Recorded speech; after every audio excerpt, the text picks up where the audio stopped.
So let's go back to October 25th. How is it a call to action? And what did you think? What was the first thing you thought as the Maine Gun Safety Coalition you could or should do?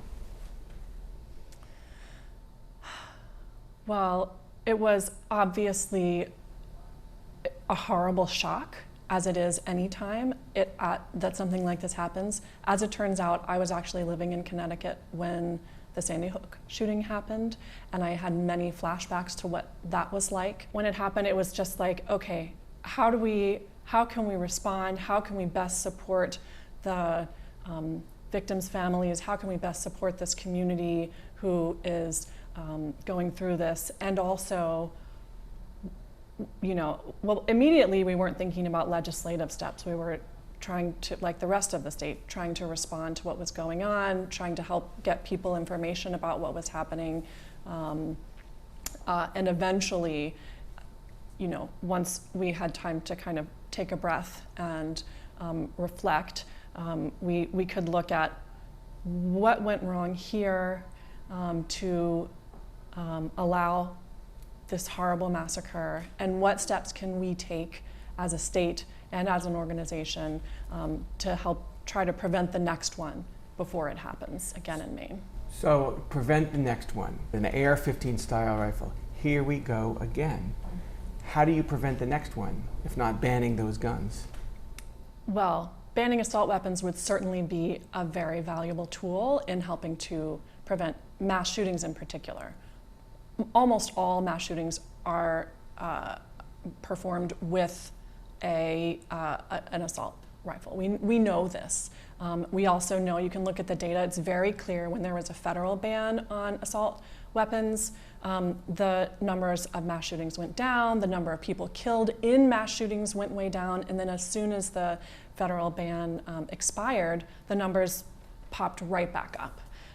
So it's very clear that if we could have an assault weapons ban federally, it would be wonderful, but even at the state level, we could help to reduce the likelihood of something like this happening again. Why did an assault weapons ban not come up? Behind the scenes, did you meet with legislators who were gun control friendly to try to get someone to propose that?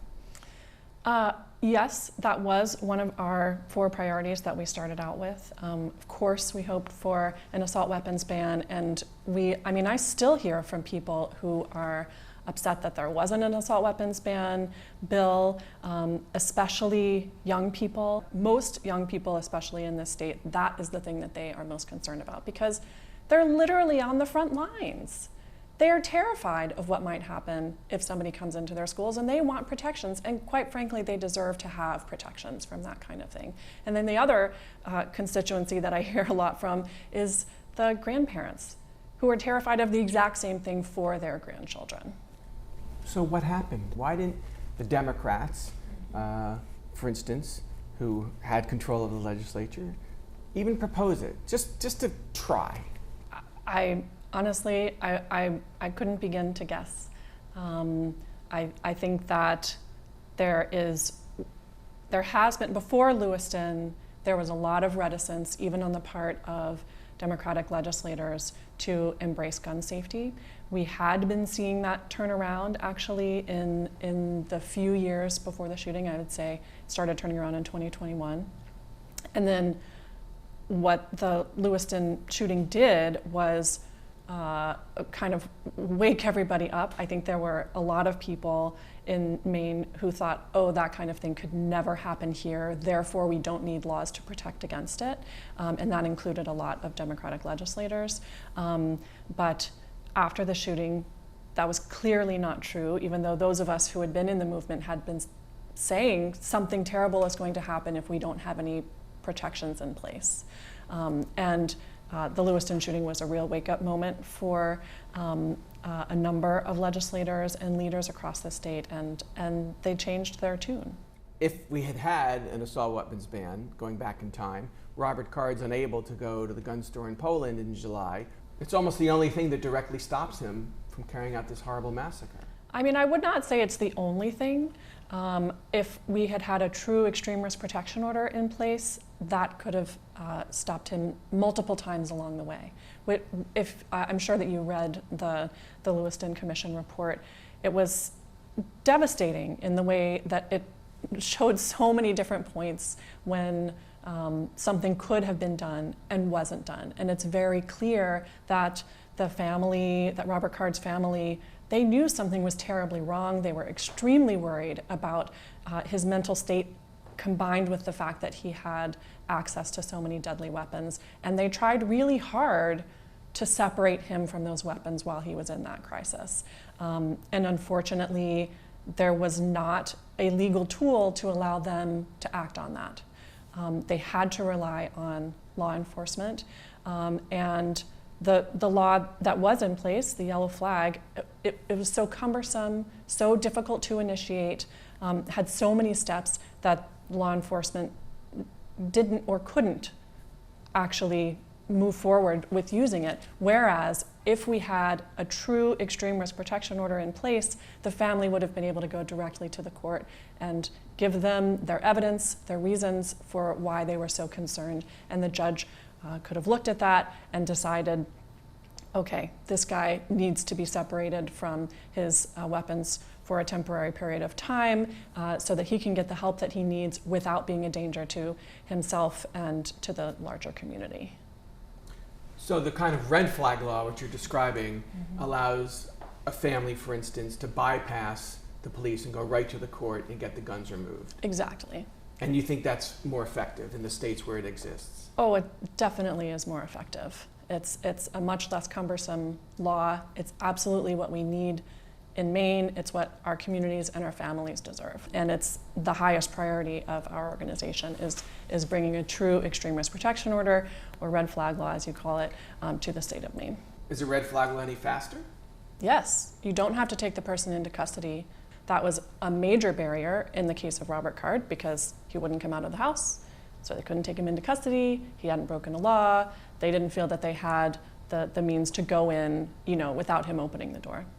So that was the end of the road for that, for them, unfortunately. Whereas in the case of a red flag law, if family members, the people who are closest to an individual and in the best position most of the time to be able to understand when something is seriously wrong, they could bypass all of those pieces and go directly to the court. The person doesn't have to be taken into custody.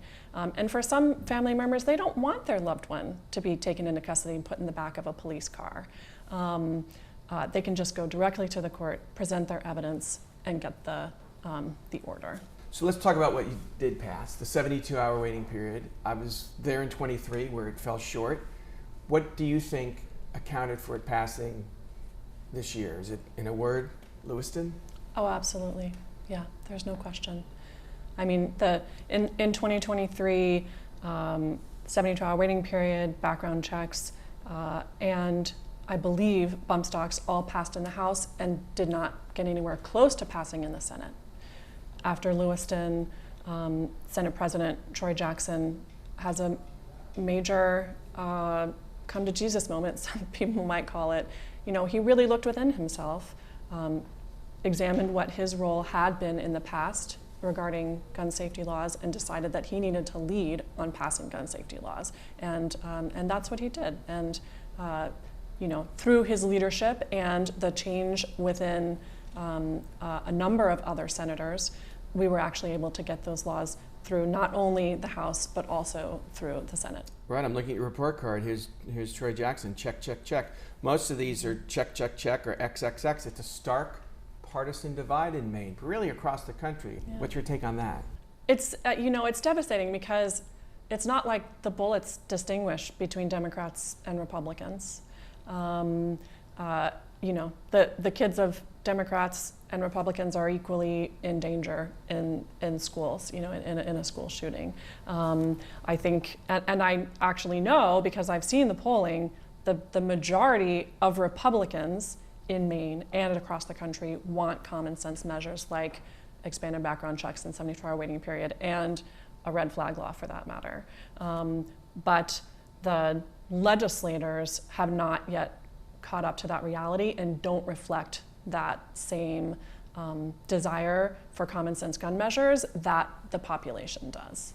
It must frustrate you every time these debates happen, even the most incremental gun safety legislation, it's argued by the other side, well, you can't do that, it violates my Second Amendment rights. Mm-hmm. Like there's sort of a Second Amendment absolutism that you're working against. Am I right? What's your view of that? I don't really understand how somebody can look at a crisis like what happened in Lewiston and conclude that nothing can be done and that nothing should be attempted to try to solve the crisis. Like, I truly don't understand that. When you have, major shootings like these, or even when the vast majority of gun deaths in Maine are suicide, and those don't rise to the top of the headlines, Donald Trump's running mate, Senator J.D. Vance of Ohio, recently said, well, yeah, these mass shootings are just a fact of life. It's like the price of freedom.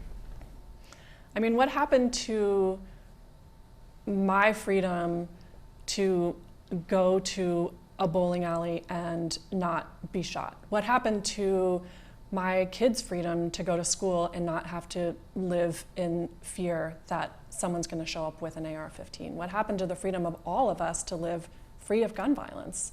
I think that's a really important question that we need to answer and be working towards. A life where we don't have to live in danger of gun violence. I mean, I'm old enough that I remember before school shootings were a thing. Before Columbine. Before Columbine, yes. We didn't have to worry about that. It's 25 years ago now. Yeah. The 72-hour or 3-day waiting period, just in Maine, after you pass the instant federal background check, became law. The governor didn't sign it. Does that bother you? Or is that immaterial?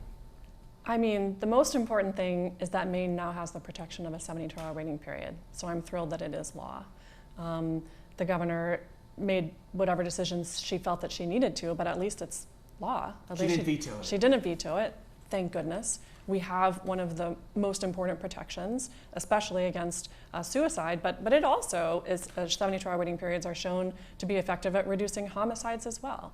They separate a person who is in a moment of extreme emotion and thinks that a gun is the solution to whatever problem is going on. It separates them from being able to purchase a weapon and gives them 72 hours to cool down, get some perspective, get help, and it saves lives. It wouldn't have stopped Robert Card, would it? He bought his AR-15 style rifle in July, and he struck 3 months later, not 3 days later, in October. What about that counter argument? Well, it's true that the 72-hour waiting period would not have stopped Robert Card, but Robert Card is not the only person who has fired a gun and left one or more people dead in the state of Maine. And the next major crisis isn't going to look identical to what happened in Lewiston.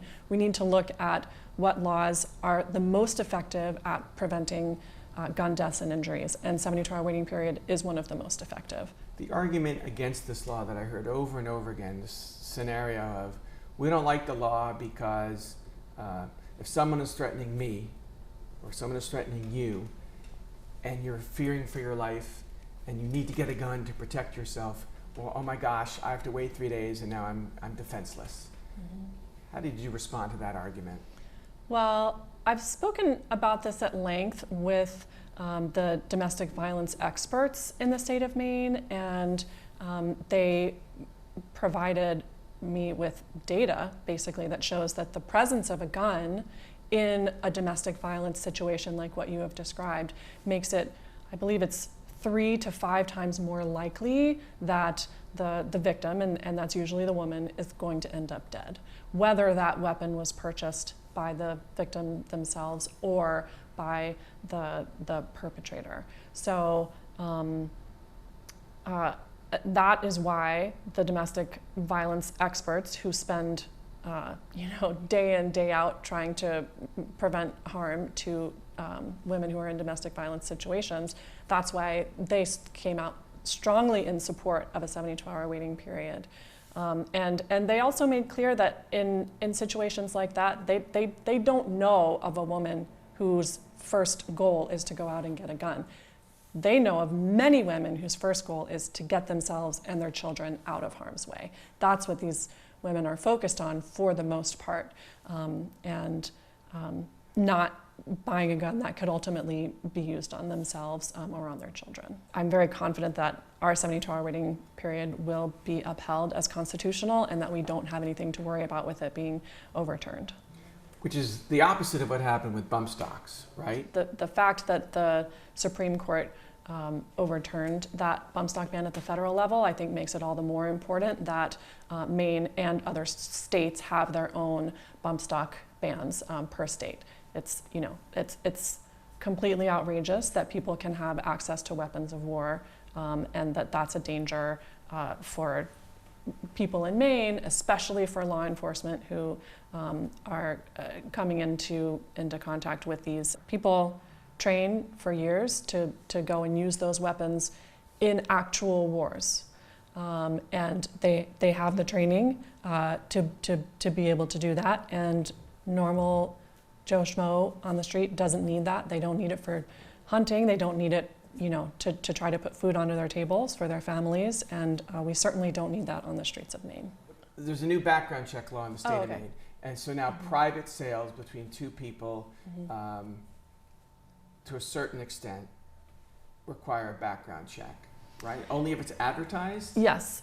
And in your view, how will this help save lives?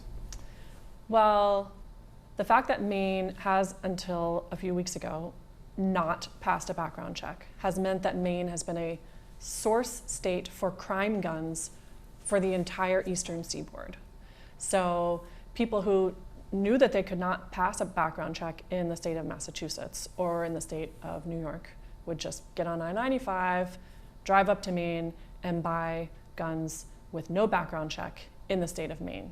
And by the way, many of the times those people are bringing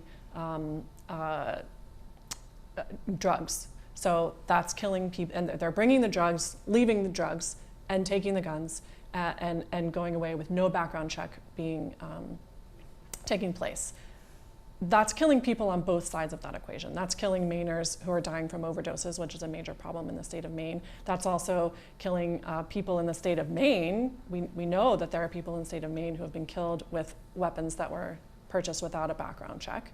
And then that's killing people in other states who have much stronger laws than ours, but those guns were getting into those states from Maine. So absolutely, passing this expanded background checks will definitely save lives, both here in Maine and in other states. What's next for the coalition? So in the wake of the Lewiston Commission report, which made clear that the current yellow flag in the state of Maine was too weak and too cumbersome to be able to be effective when we needed it most, the Maine Gun Safety Coalition is leading a referendum to pass an ERPO in the state of Maine. So that would be for calendar year 2025? It could be 2025, it could be 2026. That hasn't been decided yet. But we will be starting to collect signatures soon to get it onto the ballot. Did you say it's a red flag referendum? Yes. Mm-hmm. Why? Because families need to be able to have tools at their disposal when their family member, their loved one is in crisis, to separate that person for a temporary period from their weapon if they are exhibiting dangerous behavior. Our kids in our schools deserve to be safe. Our community members deserve to be safe, and we need to have the laws in place to protect all Mainers from the next crisis before it happens. We need a simpler, faster process when there is a major crisis and there is major danger to members of our communities to be able to act swiftly and constitutionally to separate that person from their weapons. I think that for a number of years in this country and in the state of Maine, people have believed that there's nothing we can do to prevent gun violence, and that is simply not true. Gun violence is preventable. It's up to all of us to make sure that that happens, to take the steps that we know are effective at preventing gun violence. We can do it. I believe that we will do it, and I invite people across the state of Maine who want to get involved in preventing gun violence in their communities and from endangering their children to reach out to the Maine Gun Safety Coalition and learn how they can get involved.